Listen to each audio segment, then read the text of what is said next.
Romans, the first chapter, Paul makes a powerful statement. He said, I am not ashamed of the gospel of Christ, for it's the power of God to salvation, everyone that believes. Jew first, also the Greek.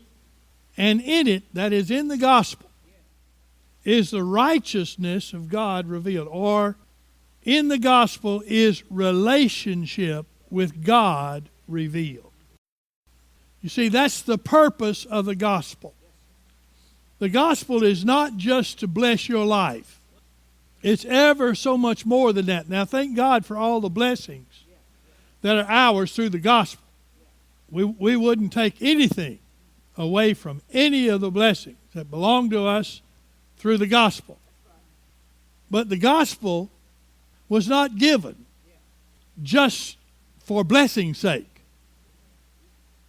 The gospel was given that we might know how to have a relationship with God. That is a personal, intimate relationship with God that is all your own. Husbands and wives, for example. And the Word tells us that the husband and wife relationship is a picture or an example to man of the relationship between Christ and the church. Now that relationship is on the one hand, between Christ and the church is on the one hand corporate, but on the other hand, individual. I have a personal, intimate relationship with my wife and her with me. Nobody else in all of existence has that. That's personal between us. No one else. Our kids don't have that. They may have their own relationships. But the relationship that we have, that's ours. It's no different with God. The relationship that you have with God is yours. It doesn't matter if a billion other people also have a relationship with God. God's big enough to deal with that, to handle that. He's big enough. His love is great enough and limitless enough that your intimacy with God takes nothing away from mine or mine from yours. The gospel reveals how to have that relationship. And it's the primary purpose of the gospel. And Paul said, I'm not ashamed of that. And that's what we're going to proclaim.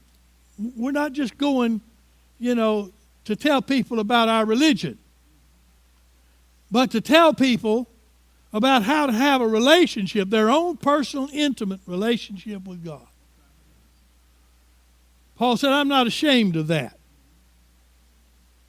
In the gospel is the relationship with God, righteousness with God revealed from faith to faith. And then it goes on to say, the just shall live by faith. Now, we're going to talk about a great woman today.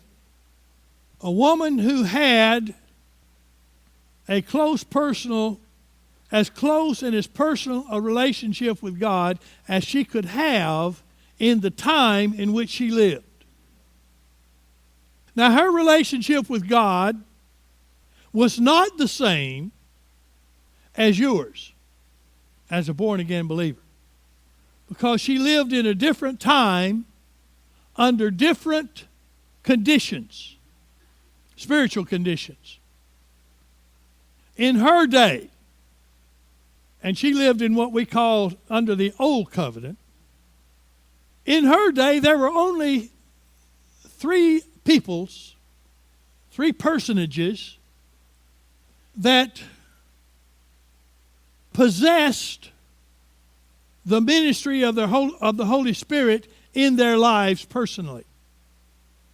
Those three personages were prophets, priests and kings. If you needed to hear something from God, you went to see the prophet. You needed something from God, you went to the prophet. If you wanted to contribute something to God, a sacrifice or some work or expression of worship or whatever to God, then you went to the priest. Because the prophet spoke to the people on behalf of God and ministered to the people on behalf of God. The priest, on the other hand, ministered to God on behalf of the people. So if you wanted to bring something to God, you went to the priest. If you wanted something from God, you went to the prophet. And if you needed something in your everyday life, you went to the king, the government, which was the king. The king was the government. So this woman, this great woman, the Bible calls her a great woman. This great woman lived under those conditions. And yet, even under the limited access to God that she still had access to God.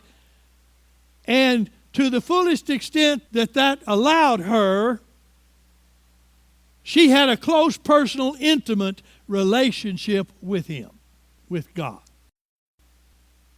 Now, in those days, people who had a close, personal, intimate relationship with God, unless they were a prophet or a priest or a king, they had that relationship through a man or a woman. Because there were not only prophets, there were also prophetesses. So, let's turn in our Bibles to 2 Kings chapter 4, and we'll begin reading. Our theme this year is Every Day Counts. We haven't abandoned our former theme of living the life. We still live in the life. You live in the life? We still live in the life, but we're also recognizing that as we live the life, every day counts. We don't have any days to throw away. And the woman we're going to take a look at this morning, her life and the way she lived it, she understood the realities, the truth, that every day counts. So, 2 Kings chapter 4, beginning in the 8th verse. It fell on a day that Elisha passed to Shunem. Now, Shunem was an area, a little town in an area just southwest. If you look on a map, you'll find it just southwest of the Sea of Galilee, or the big lake up in Galilee. Just southwest of the southern end of that lake, you'll find the town of Shunem, the area of Shunem that this is talking about. Some of you have been to Israel, so that'll let you get a little picture of where this occurred. It fell on a day that Elisha passed to Shunem, where was a great woman.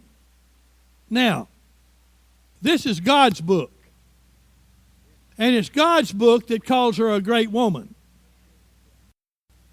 This woman would not have been considered by the world to be a great woman. She was obviously, as we study her, we learned that she was well off, she was well to do, but she wasn't a fabulously wealthy person. So her greatness was not in her wealth. She wasn't a ruler. She wasn't a daughter or wife of the king. So her greatness was not in her lineage, birthright. She was not any of the things that the world normally requires to refer to somebody as being a great person. But God calls her a great woman. Now, that's no small thing. Are you interested in God thinking of you as a great man or a great woman? Then we need to know what God considers greatness, don't we? Very different from what the world considers greatness. So, this woman, this Shunamite, was a great woman in the eyes of God. And she constrained Elisha to eat bread. And so it was that as often as he passed by, he turned in there and he ate bread. Now, that doesn't mean that she only gave him bread to eat. The terminology ate bread means she fed him a meal. She noticed him coming by her place on a regular basis. And so she began to extend hospitality to him. Invited him into her home for a meal when he came by, and he accepted. And she said to her husband, "Behold now, I perceive that this is a holy man of God." Now, obviously, Elisha didn't tell her that. But she picked up on that.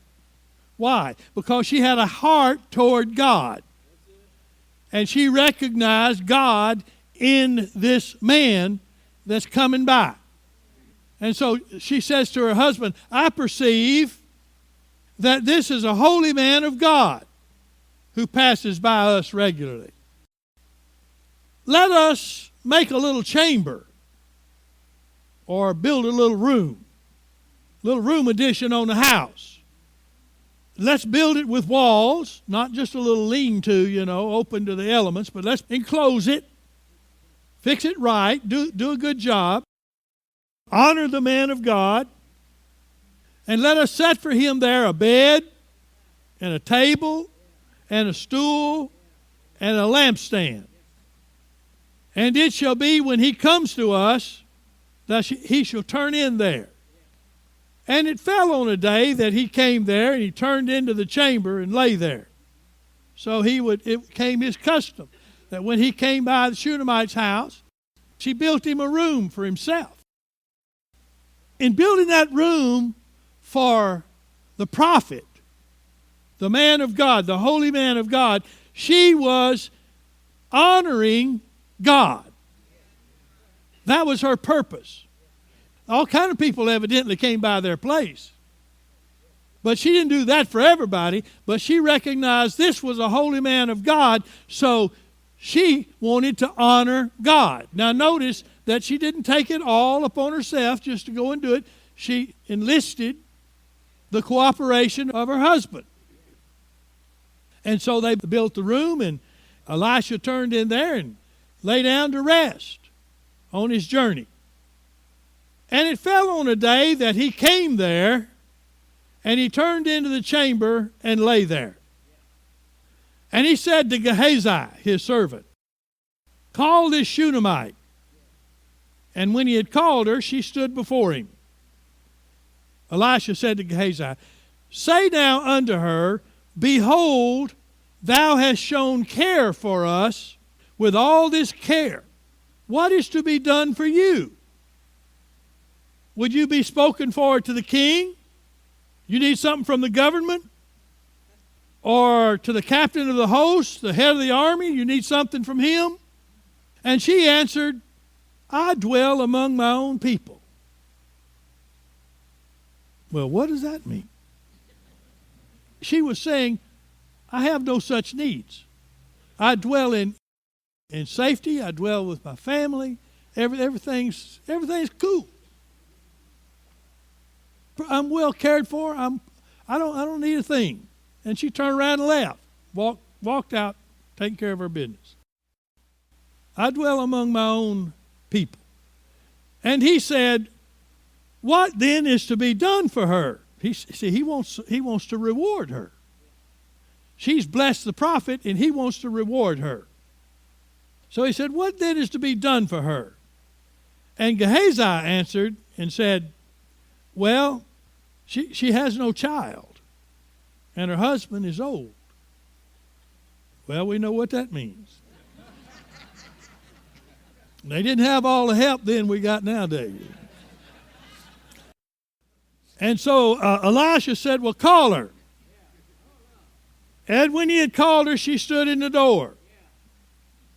And he said, about this season, talking about this time next year, when the time comes, you shall embrace a son. And she said, nay, nay, my Lord. You man of God, she's pointing something out to him. You man of God, you better be speaking by the word of God. You man of God, do not lie unto your handmaid. Don't you tell me no lie. Don't you just give me some empty words. If you tell me I'm going to have a son, I better have a son this time next year. Because she was a woman who knew how to believe God. And so she was serious about her life. She was serious about her family. She was serious about her God. And she said, don't you go telling me any lies. You're a man of God. And so a year goes by. And we don't know how many times Elisha came by during that period of time. But obviously, things began to happen. Verse 17 says, the woman conceived and bore a son at that season that Elisha had said unto her, according to the set time. So she conceived, carried the child, the normal term, the child was born. And then if there's a gap in time, we don't know how long, but verse 18 says, when the child was grown, now this doesn't mean adulthood. When the child was grown or had grown, it fell on a day that he went out to his father to the reapers. So the whole context of this indicates that this child was probably anywhere from 7, 8, 9, 10 years of age, somewhere right in. He was old enough to move about on his own, yet he was young enough and small enough to be carried and still sit in his mother's lap.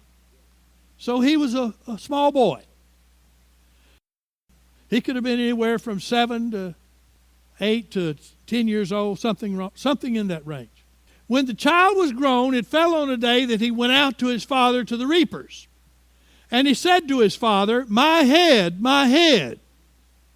And he, the father, said to a lad, one of his servant guys, carry him to his mother. And so he was such that the young man could pick him up and carry him to his mother. And when he had taken him and brought him to his mother, he sat on her knees till noon and then died. Now, here's where the greatness comes in. Now, in this tragedy, here's a woman somewhat later in life has had the desire of her heart fulfilled in the birth of a son. And she has the son for a number of years. She's raised him. And suddenly something happens and he dies. Now, it was not in the moment of this tragedy that she discovered her greatness. Her greatness was already there. If it hadn't been, she wouldn't have suddenly found it. When tragedy strikes, when the great need for faith comes, you need it to already be in place. And in her case, it was. Now I want you to notice her response to this issue. Verse 21, she sat on his knees till noon and died. And she went up and laid him on the bed of the man of God. Notice, she did not take him to his own bed. No doubt he had one, but she didn't take him. She didn't take him to her bed. No doubt she had one. She didn't take him to her father's bed, which may have been the same or another, but he had one. She took him up to the man of God's bed and laid him there. Why'd she do that? That was not an accident. Why did she do that? Because she was determined to have something from the man of God. She was holding Elisha accountable for the life of her son. And she felt she had every right to, because, and you'll find out why in a moment. But she laid him on the bed of the man of God and shut the door upon him and went out. And she called unto her husband and said, Send me, I pray thee, one of the young men and one of the asses, a donkey, that I may run to the man of God and come again. And he said, her husband, what do you want to go there for? It's not the new moon nor Sabbath. And she said, It shall be well. And that's all she said. Now think about this. Her son is lying dead on the preacher's bed. And she did not tell his father. Another thing she did not do. She did not fall apart.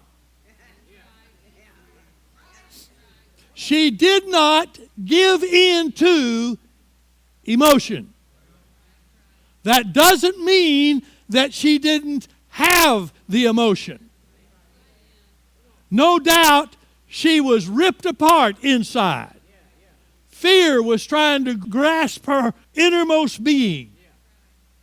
She had to be feeling enormous loss. The emotions were there.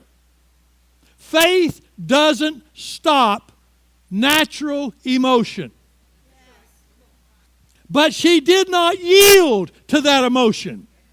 She did not give in to that emotion. She did not empower that emotion.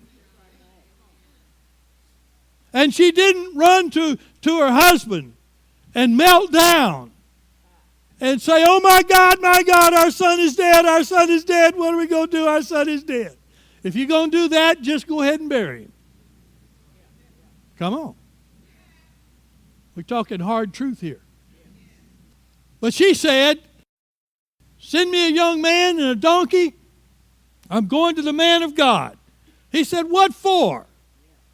And she said, it shall be well. Well, this is a great woman, and he knew enough to just leave her alone.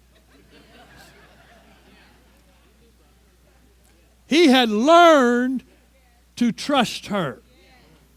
He had learned to respect her. She wasn't nobody to mess with. This was a true woman. And so, verse 24, then she saddled up the donkey, she saddled him up, and she said to the servant, drive and go forward. Slacken not your riding for me, except I bid you. So she went and came unto the man of God to Mount Carmel. And it came to pass, when the man of God saw her afar off, and he could see that because he lived up on a mountain. He saw her coming through the valley. And he said to Gehazi, his servant, behold, over there is that Shunamite. Now he recognized her because they've become friends by now, you see. Years have gone by. They have a relationship. She has a relationship with the holy man of God. Through him, she has a relationship with God. So he recognized her. He said, that's that Shunamite woman. Run now, I pray thee, to meet her. Evidently, she'd never come to him before, so he knows something's up.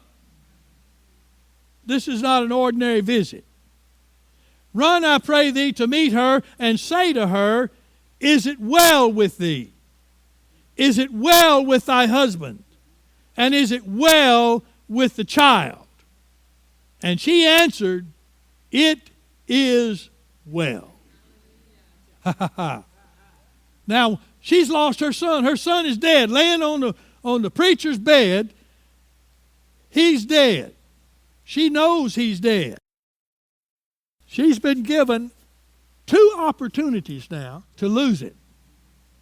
She's been given 2 opportunities to allow her mouth to undo her heart. But all she said was, it is well. Now, in the original Hebrew that this story is written in, she actually said one word, one Hebrew word. You know what that one Hebrew word is? Shalom. When her husband said, why are you going? She simply said, shalom.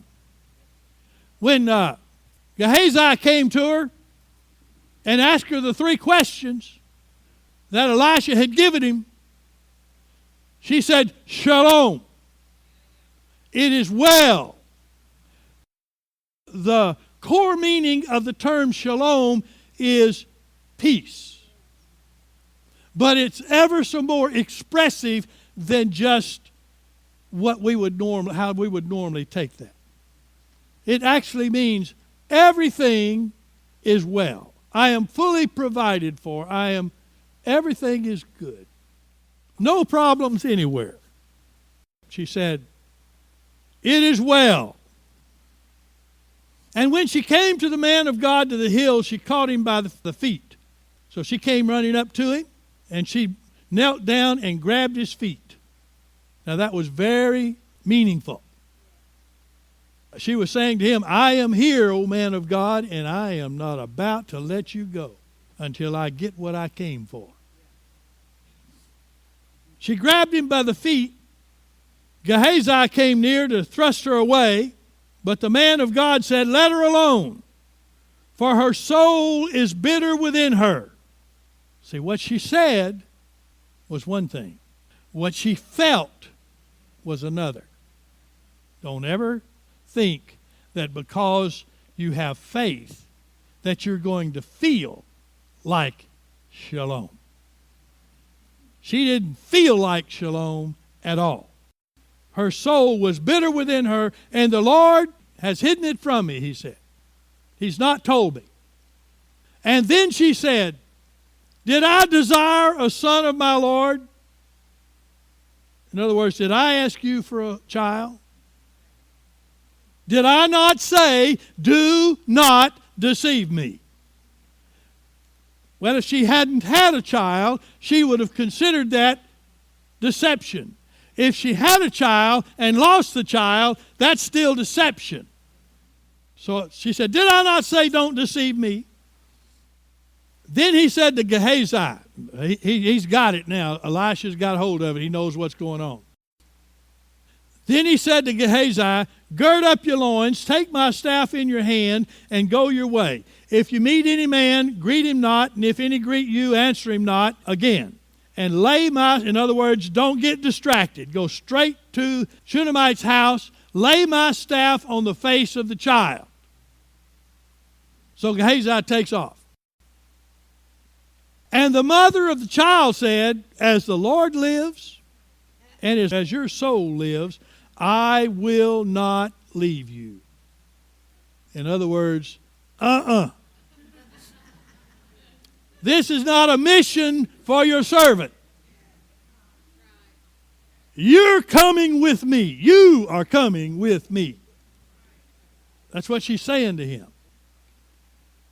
How do we know that? Because the next statement is, he arose and followed her. And Gehazi passed on before them and laid the staff upon the face of the child, but there was neither voice nor hearing. Wherefore he went again to meet him and told him, saying, the child has not awakened. She has another opportunity to despair, to give up, to fall apart, to accept the status quo, to accept the work of the curse. See, that's what happened to her child. What happened to this little boy was a work of the curse. The thief comes not, but to steal, to kill, and to destroy. I am come that you might have life, and that you might have it more abundantly. This is not abundant life. The death of her son is not abundant life. It is not according to the promise and provision of God that he had rewarded her with. God does not give and then take away his blessing in that way. He doesn't use the curse in such a way. And she knew that. And what's more, Elisha knew that. And so he said, the child is not awakened. Verse 32. And when Elisha was come into the house, behold, the child was dead, and lay upon his bed. He went in therefore, and shut the door upon the two of them, and prayed unto the Lord. Now let me tell you, it was time to pray. This whole deal was on Elisha, and he knew it.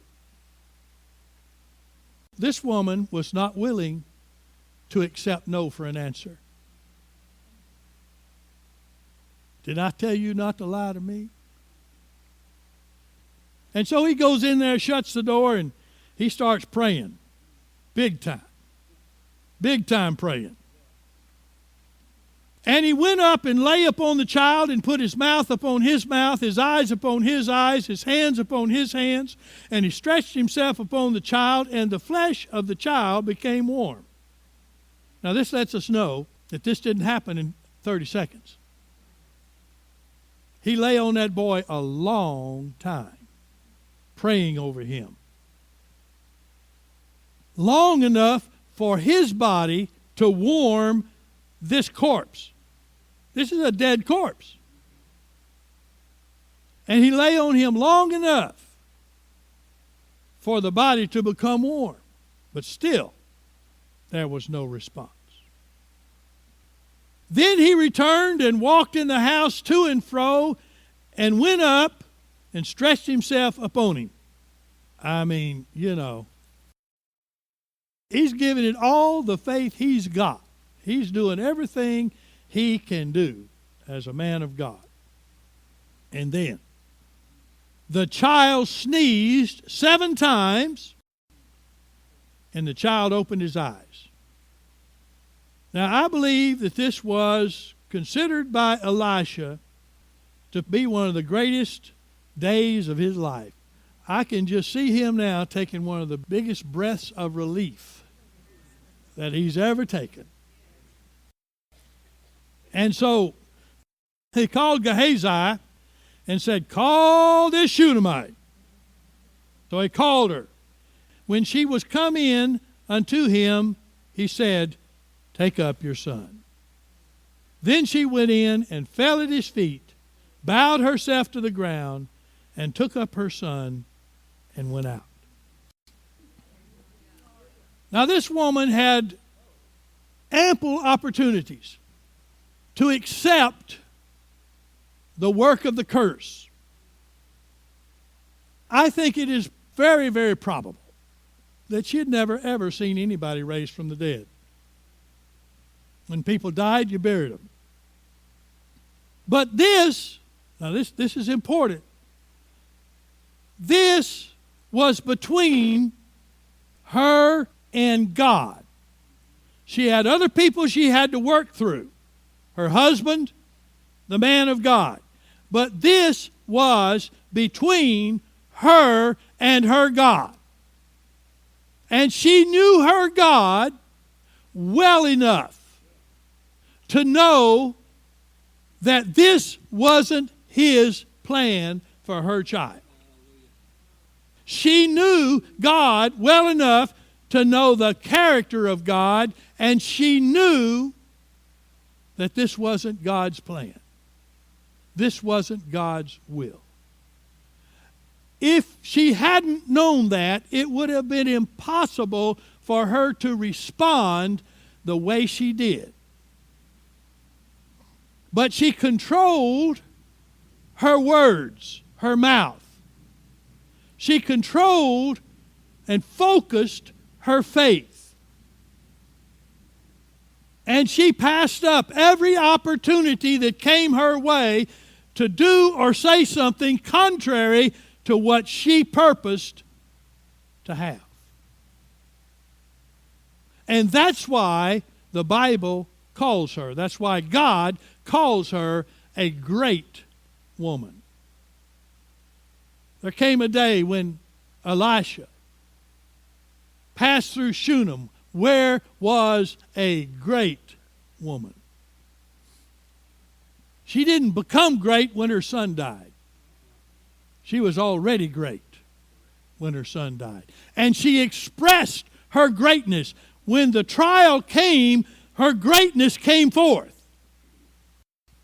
And she expressed her greatness. Her greatness was her faith in God. That was her greatness, just as simple as that. Her greatness was her faith in God. Now, most people read that story, and that's the end of it for them as far as the Shunamite woman is concerned. But this is not the last we hear of her. She turns up again.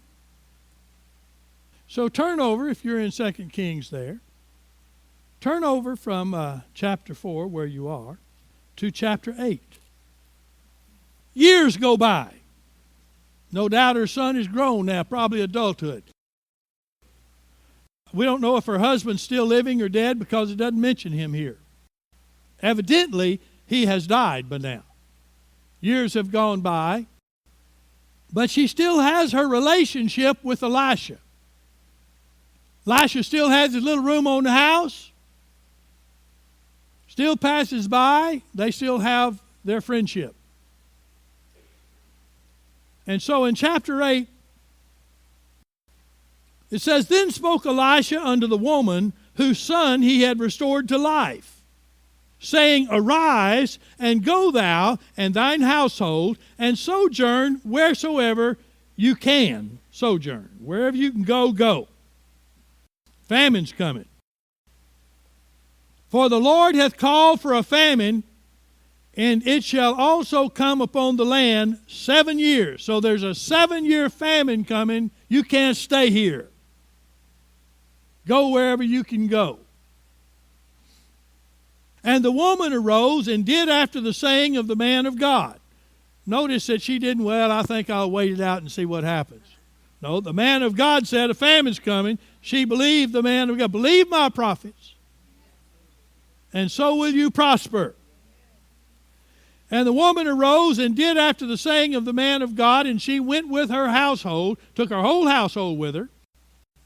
That would have been her son, her servants, whole household, and sojourned in the land of the Philistines 7 years. So she's gone. Now here's what happens in those days. When someone abandoned their land, if you didn't live on your land anymore, and you abandoned your land, the land reverted back to the government. And the government meant the king. So her land, her house, her land, everything she had became the king's when she abandoned it, when she left. She was gone 7 years. Now, if she'd been most people, she'd have been a victim. She'd have been, I've lost my land, I've lost my house, I've lost everything we worked for. Famine comes, I've lost it all. We're done in. How are we going to survive? They didn't have Social Security in those days. There was no provision whatsoever for anybody. And so she could have done and said all manner of things, and most people would. Let's see what she did. She stayed in the land of the Philistines 7 years. And it came to pass at the 7 years' end that the woman returned out of the land of the Philistines, and she went forth to appeal unto the king for her house and for her land. And it just so happened. Now, I don't believe in coincidences. The Lord had set this thing up for her. The king talked with Gehazi, the servant of the man of God, saying, Tell me, I pray thee, all the great things that Elisha has done. And it came to pass, as he was telling the king how he had restored a dead body to life, that behold, the woman whose son he had restored to life appealed to the king for her house and for her land. Just so happened, at the exact time she came in to talk to the king, Gehazi was there telling the king about her and what Elisha had done, raised her son from the dead. What a coincidence. She appealed to the king for her house and for her land, and Gehazi said, my lord, O king, this is the woman, and this is her son, whom Elisha restored to life. And when the king asked the woman, she told him. So she told him the story. Then the king assigned to her a certain officer, saying, restore all that was hers, and all the fruits of the field since the day that she left the land, even until now. For 7 years, I know exactly what this woman did in the land of the Philistines. For 7 years, when people ask her questions about what she's going to do or where she was from or what are you going to do when the famine's over, she only said one thing: it is well. That's all she'd say. She knew her God, and she knew her God would provide for her. And so the first thing she did, I guarantee you in that 7 years she prospered.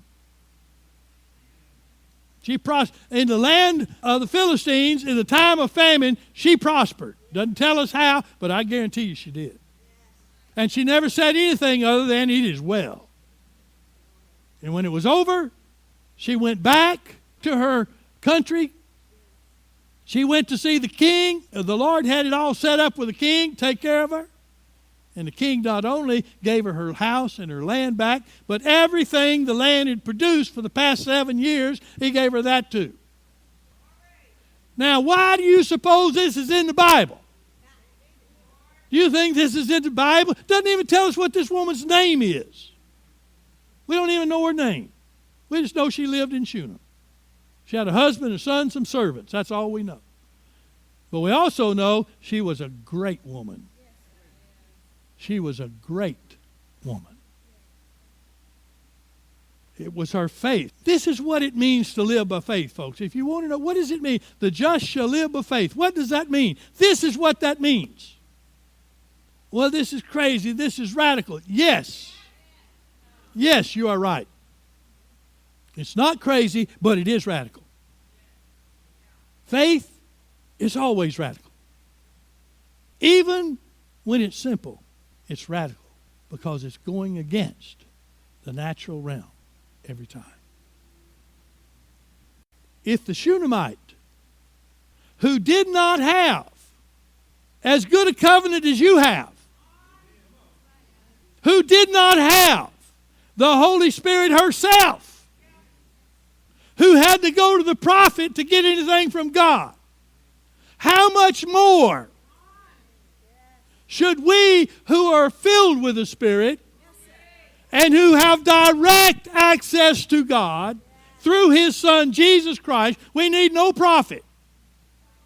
We need no man of God. We have direct access to God, filled with the Spirit ourselves. How much more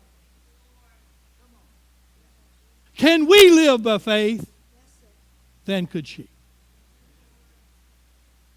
Well, you just don't understand my trials and difficulties. You're right, I don't. They're yours, you live with them, I don't. Mine are mine, I live with them, you don't. None of us fully know about what everybody else goes through. None of us can. That changes nothing.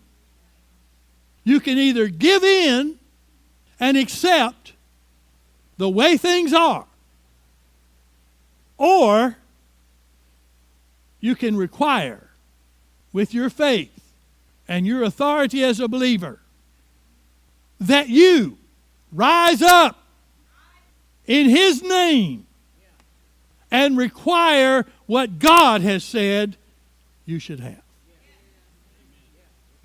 I am not ashamed of the gospel of Christ. It's the provider of all things from God.